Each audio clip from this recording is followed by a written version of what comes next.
হাই friends, গণিত sir YouTube চেনেলত স্বাগতম জনাইছোঁ। আজি আমি 10ম শ্ৰেণীৰ অনুশীলনী 6.2 ত্ৰিভুজ পাঠৰ 3 নং প্ৰশ্নটো চাম। ইয়াত কি কোৱা আছে, এল এম আৰু চি বি সমান্তৰাল হয় আৰু এল এন আৰু চি ডি সমান্তৰাল, অৰ্থাৎ এই বি চি বাহু আৰু এম এল বাহু সমান্তৰাল হয় আৰু এ চি ডি ত্ৰিভুজৰ ক্ষেত্ৰত এল এন আৰু চি ডি বাহু দুটা সমান্তৰাল। যদি সমান্তৰাল হয় তেতিয়া কি হ'ব,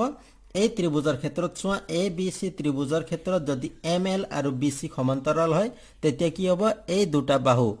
এ বি আৰু এ চি, এই দুটা বাহুত এম এল বাহুৱে কি কৰিছে, ইয়াত দুটা ভাগত ভাগ কৰিছে। এটা হৈছে এ এম, এটা হৈছে এম বি। ঠিক তেনেদৰে এ চি বাহুক এ এল এটা ভাগ হৈছে আৰু দ্বিতীয় ভাগটো হৈছে এল চি। এই দুটা ভাগ কি হ'ব, সমান অনুপাতত আছে। এতিয়া আমি প্ৰশ্নৰ সলিউশন কৰিম। সলিউশন আমি কি লিখিব লাগিব, আমি যিকোনো এটা চিত্ৰ ল'ব লাগিব। প্ৰথমতে ইয়াত দুটা ত্ৰিভুজ হৈছে, আমি ওপৰৰ ত্ৰিভুজটো ল'ম। প্ৰথমতে আমি ত্ৰিভুজ এ বি চিৰ পৰা ত্ৰিভুজ এ বি চিত কি হৈছে, ইয়াত দিয়া আছে এল এম সমান্তৰাল চি বি, গতিকে আমি লিখিম এল এম সমান্তৰাল চি বি। যদি সমান্তৰাল হয় তেতিয়া আমি কি লিখিব পাৰোঁ, ওপৰত আমি এম বি লিখিম, এতেকে এম বি বাই তলৰটো কি আছে ভাগ এ এম, তলত লিখিলোঁ এ এম ইকুৱেল কি হ'ব, এ চি বাহুৰ এল চি ওপৰত দি তলত কি দিব লাগিব, তলৰ ভাগটো কি আছে এ এল, এইটো তোমালোকে জানাই। এতিয়া ইয়াক যদি আমি এক দিওঁ, তেতিয়া দ্বিতীয় চিত্ৰৰ পৰা আমি চাব লাগিব। দ্বিতীয় চিত্ৰ কি হয়, ত্ৰিভুজটো এ চি ডি, ইয়াত আমি লিখিম ত্ৰিভুজ এ চি ডিৰ পৰা ইয়াত কি কোৱা আছে, এল এন সমান্তৰাল চি ডি, ইয়াত দিম আমি এল এন সমান্তৰাল চি ডি। যদি সমান্তৰাল হয়, এল এন যদি সমান্তৰাল হয় তেতিয়া কি হ'ব, ইয়াত আমি লিখিব পাৰিম L C by L A equal N D by N. গতিকে আমি ইয়াত লিখিম এতেকে এল চি, ইয়াত আমি দিম L C by A L equal কি হ'ব, এন ডি বাই এন, এক আমি দিলোঁ 2 নম্বৰ। এতিয়া 1 আৰু 2ৰ পৰা চোৱা, ইয়াত আছে L C by A L আৰু ইয়াতো আছে L C by A L, অৰ্থাৎ L C by A L equal N D by A N আৰু ইয়াতো L C by A L equal M B by A M. ইয়াৰ পৰা আমি কি বুজিলোঁ, যিহেতু ইয়াত দুটাতে কি আছে, L C by A L আছে, গতিকে ইয়াত থকা দুটা A M by M B by A M আৰু N D by A N দুটা কি হ'ব, সমান হ'ব। গতিকে আমি কি লিখিব পাৰিম, এতেকে আমি ইয়াত দিম 1 আৰু 2ৰ পৰা, 1 আৰু 2ৰ পৰা আমি কি লিখিব পাৰিম,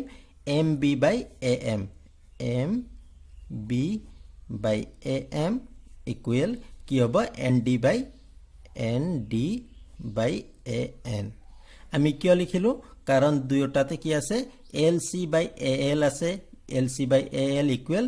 এইটো হয়, ইয়াতো L C by A L equal এইটো হয়, গতিকে দুটা আমি সমান বুলি লিখিলোঁ। যদি সমান হয় এতিয়া আমি কি কৰিব লাগিব, ইয়াত আমি প্ৰশ্ন চাব লাগিব। প্ৰশ্নত কি কোৱা আছে, এ এম বাই এ বি, গতিকে তলত আমি এ বি উলিয়াব লাগিব। ইয়াৰ কাৰণে আমি কি কৰিম, ইয়াত আমি দুয়োটাতে 1 যোগ কৰিম। 1 যোগ কেনেকৈ কৰিম, ইয়াত আছে এম বি, তলত আছে এ এম, যদি ইয়াত আমি যোগ কৰি দিওঁ আৰু তেতিয়া কি কৰিব লাগিব, সমান চিহ্নৰ সিফালেও আমি 1 যোগ কৰিব লাগিব, এ এন। 1 যোগ কৰিলে দুয়োফালে আমি যোগ কৰিম। এতিয়া যদি 1 যোগ কৰোঁ তেতিয়া আমি কেনেদৰে লিখিব পাৰিম, ইয়াত তলত কি আছে, এ এম আছে, আমি এ এম দিলোঁ, ওপৰত আছে এম বি। যদি আমি যোগ 1 যদি ওপৰত লিখোঁ তেতিয়া কি হ'ব, আমি এ এম আৰু 1 পূৰণ কৰিহে লিখিব পাৰিম। গতিকে এ এম আৰু 1 পূৰণ কৰোঁতে কি হ'ব, 1ৰ লগত যিকোনো সংখ্যা যিকোনো ৰাশি পূৰণ কৰোঁতে কি হ'ব, সেইটোৱে হ'ব। গতিকে এ এম হ'ল। এতিয়া সমান চিহ্নৰ সিফালে লিখিম, এ এন আছে, তলত এন দিলোঁ, ওপৰত কি আছে এন ডি প্লাছ কি হ'ব, 1 লিখোঁতে কি কৰিব লাগিব, এ এন আৰু 1 পূৰণ কৰিব লাগিব, পূৰণ কৰোঁতে হ'ব এ এন। এতিয়া ওপৰৰটো আমি যোগ কৰিম। যোগ কৰিলে কি হ'ব, ইয়াত চোৱা, তলত কি আছে এ এম আছে, গতিকে আমি এ এম লিখিলোঁ তলত, এ এম, ওপৰত MB প্লাছ AM এতিয়া চিত্ৰত চোৱা MB প্লাছ AM হলে কি হ'ব এই ৰেখাডাল গোটেইটো হ'ব অৰ্থাৎ AB হ'ব গতিকে আমি ইয়াত আমি কি লিখিম AB লিখিলো ইকুৱেল ইয়াত কি আছে AN আছে তলত আমি AN দিলো ওপৰত ND প্লাছ AN ইয়াত চোৱা ND প্লাছ AN হলে কি হ'ব এই আঁচডাল গোটেইডাল হ'ব অৰ্থাৎ AD হ'ব ওপৰত আমি কি দিব পাৰিম AD বুলি দিব পাৰিম এতিয়া প্ৰশ্নত কি আছে ওপৰত AM আছে তলত AB আছে ইয়াৰ উল্টা হৈ আছে আৰু ইফালেও উল্টা হৈ আছে গতিকে আমি কি কৰিব পাৰো যেহেতু এই ভগ্নাংশৰ লগত সমান হৈ আছে গতিকে আমি যদি ইয়াক উল্টা কৰি দিও তেতিয়াও সমান হ'ব গতিকে আমি কি কৰিম AB আমি তলত লিখিম AM ওপৰত লিখিম AM আমি ওপৰত দিলো AB তলত দিলো ইকুৱেল কি হ'ব ইয়াতো আমি একে ধৰণে কৰিম কি কৰিম AN আমি ওপৰত দিলো আৰু তলত দিম AD আমাক উলিয়াবলৈ এইটোৱে দিছে গতিকে আমি প্ৰুভড বুলি দিলো প্ৰুভড এতিয়া চতুৰ্থ প্ৰশ্নটো চোৱা ইয়াত আছে DE সমান্তৰাল AC এতিয়া এই ছবিত চোৱা DE আৰু AC কি হয় সমান্তৰাল হয় গতিকে আমি ত্ৰিভুজ ABC ৰ পৰা ABC ত কি আছে DE সমান্তৰাল AC বুলি দিয়া আছে যদি DE আৰু AC সমান্তৰাল হয় তেতিয়া ABC ত্ৰিভুজৰ পৰা আমি কি লিখিব পাৰিম ইয়াত চোৱা DE এই আঁচডালে কি কৰিছে AB ৰেখাডালক BD আৰু DA দুটা ভাগত ভাগ কৰিছে গতিকে আমি কি লিখিব পাৰিম ইয়াত আমি BD বাই DA লিখিব পাৰিম আৰু এই আঁচত BC এই বাহুত কি হৈছে ই বিন্দুত যদি ভাগ কৰে তেতিয়া BE এটা ভাগ হ'ব আৰু দ্বিতীয় ভাগটো হ'ব EC গতিকে আমি কি লিখিব পাৰিম ওপৰত আমি লিখিম BE আৰু তলত হ'ব EC ইয়াত আমি 1 নম্বৰ দিলো এতিয়া প্ৰশ্নত চোৱা DF সমান্তৰাল AE DF কোনটো হয় এই আঁচডাল DF আৰু AE এই আঁচডাল এতিয়া আমি কোনটো ত্ৰিভুজ ল'ব লাগিব আমি লম ABE এই ত্ৰিভুজৰ পৰা আমি কি পাম ইয়াত দিয়া আছে প্ৰশ্নত DF ত্ৰিভুজ ৰ পৰা কি আছে DF সমান্তৰাল AE গতিকে আমি কি লিখিব পাৰিম আমি লিখিব পাৰিম BD ইয়াত আমি লিখিম BD বাই DA ওপৰত আছে DA আৰু এই আঁচডাল চোৱা আমি কলৈকে চাব লাগিব ইয়ালৈকে চাব লাগিব কাৰণ ইয়াত আছে AE বুলি দিয়া আছে এই আঁচডাল ই লৈকে আছে গতিকে BE এই ৰেখাক এই বাহুক দুটা ভাগত কি ভাগ আছে BF আৰু FE দুটা ভাগত ভাগ কৰিছে গতিকে আমি লিখিম ওপৰত আমি লিখিম BF আৰু তলত লিখিম FE ইয়াত আমি দিলো 2 নম্বৰ এতিয়া যদি আমি 1 আৰু 2 চাও তেতিয়া আমি কি দেখা পাম ইয়াত চোৱা ইয়াত আছে BD বাই DA আৰু ইয়াতো আছে BD বাই DA একে আছে গতিকে যদি BD বাই DA এর সমান যদি BE বাই EC হয় তেতিয়াহলে ইয়াতো একে ৰাখি আছে গতিকে BF বাই FE কি হ'ব এই দুটাও সমান হ'ব এই দুটা কিয় সমান হ'ব কাৰণ সমান চিনৰ আগত দুটাতে 1 আৰু 2 নঙত কি আছে একে আছে গতিকে আমি কি লিখিব পাৰিম 1 আৰু 2 ৰ পৰা 1 আৰু 2 ৰ পৰা আমি লিখিব পাৰিম BE by EC equal BF by FE এতিয়া প্ৰশ্নত চোৱা প্ৰশ্নত কি উলিয়াবলৈ কৈছে BF